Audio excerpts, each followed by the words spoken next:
আসসালামু আলাইকুম বন্ধুরা, কেমন আছেন? আলহামদুলিল্লাহ, আমিও আপনাদের দয়ায় অনেক ভালো আছি। চলে আসলাম আজকে একটা রান্নার রেসিপি নিয়ে। আসলে কারো থেকে দেখা না, নিজে নিজে থেকেই আর কি এটা আমি রান্না করি। এটা হচ্ছে খুব কমন একটা জিনিস, কাতলা মাছ দিয়ে মুড়িঘণ্ট। কাতলা মাছের মাথা দিয়ে মুড়িঘণ্ট আর কি। তো দেখতে পারতেছেন, প্যান আমি চড়াই দিছি চুলায়, আর পেঁয়াজটাও দিয়ে দিছি। এখন আমি মশলাগুলো দিয়ে দিব। ডাল আমি মাত্রা একটু কম নিব, যার কারণে মশলার পরিমাণটাও কম। পেঁয়াজগুলো আমি বেশি ভাজা ভাজা করি না, কারণ বেশি ভাজা ভাজা করলে কেমন জানি ফ্লেভারটা হয়ে যায়। কারণ সব কিছুর মধ্যে কড়া ভাজা আর কি যায় না পেঁয়াজটা, একমাত্র পোলাও বা রোস্ট এই সমস্ত জিনিসে আর কি পেঁয়াজটা কড়া ভাজাতে ভালো লাগে। কিন্তু নর্মালি যে তরকারিগুলো আমরা খাই সবজি দিয়ে, ডাল দিয়ে, ওগুলোর মধ্যে পেঁয়াজটা একটু কাঁচা কাঁচা থাকলেই আমার কাছে ভালো লাগে আর কি।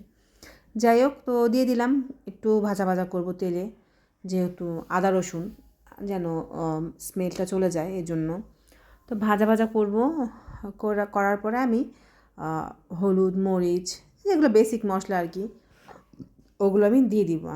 আরেক সাইডে আমি ডালগুলো ধুয়ে ঝরা দিয়ে রেখে দিয়েছি। ডালগুলো ঝরবে আর আমি এখান দিয়ে মশলা কষিয়ে নিব।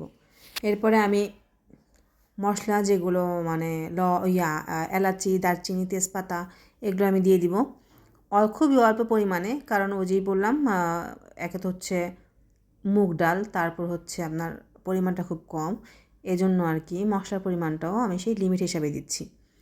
এরপরে আমি কেটে রাখা টমেটোগুলো দিয়ে দিব।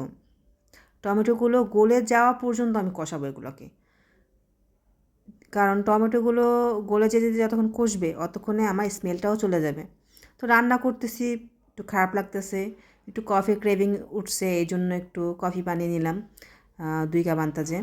এই তো আমার মশলাগুলো কষানো শেষ, আমি ডালটা দিয়ে দিলাম। এখন আমি ডালটা অল্প কিছুক্ষণ ভালো মতো কষিয়ে নিব। ডালটা কিছুক্ষণ কষানোর পরে তারপরে আমি মাথাটা দিয়ে দিব।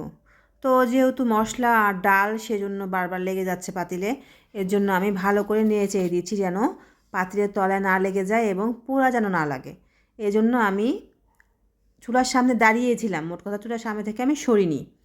তারপরে আমি ভালো মতো লাড়াচাড়া দিচ্ছিলাম, কিন্তু তারপরেও একটু লেগে উঠছিল নিচ থেকে। এই জন্য অল্প অল্প করে অল্প একটু পানি আমি অল্প অল্প মানে একটু গরম পানি আর কি আমি দিয়ে দিয়েছি, যেন আমার লেগে না যায়। আর আরেকটা কথা বন্ধুরা, আমি এই মানে আমার চ্যানেলটা একদমই নতুন। আমি আসলে ভয়েস দিতেছি, আমার কাছে জানি কেমন মনে হচ্ছে। আসলে আমি আমার ভুল ত্রুটি ক্ষমা দৃষ্টিতে দেখবেন, কারণ নতুন হিসাবে হয়তো আমি আপনাদেরকে দেখতে দেখতে শিখবো, আপনাদেরকে দেখতে দেখতে ফলো করতে করতে আমি শিখবো। আমি এখনও তেমন কিছু জানি না। এই তো আমার ডালটা মোটামুটি একটু কষানো শেষ, তারপর আমি মাথাগুলো দিয়ে দিলাম।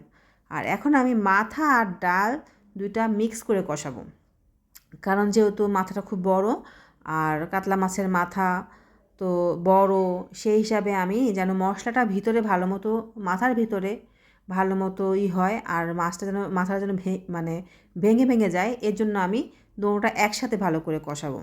তো আমি আবারও অল্প একটু গরম পানি দিয়ে এটাকে একটু নেড়ে চেড়ে আমি ঢেকে দিব।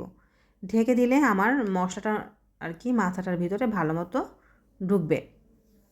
তো আমি চাপিয়ে চাপিয়ে দিচ্ছি, দিয়ে আমি ঢেকে দিব। এই ঢেকে দিলাম আমি, এখন এটা হোক আস্তে আস্তে। আর এটা হচ্ছে আমার ফাইনাল লুক। আমার ধনিয়া পাতা দিয়ে দিয়েছি, আমার তরকারি ডান। আল্লাহ হাফেজ।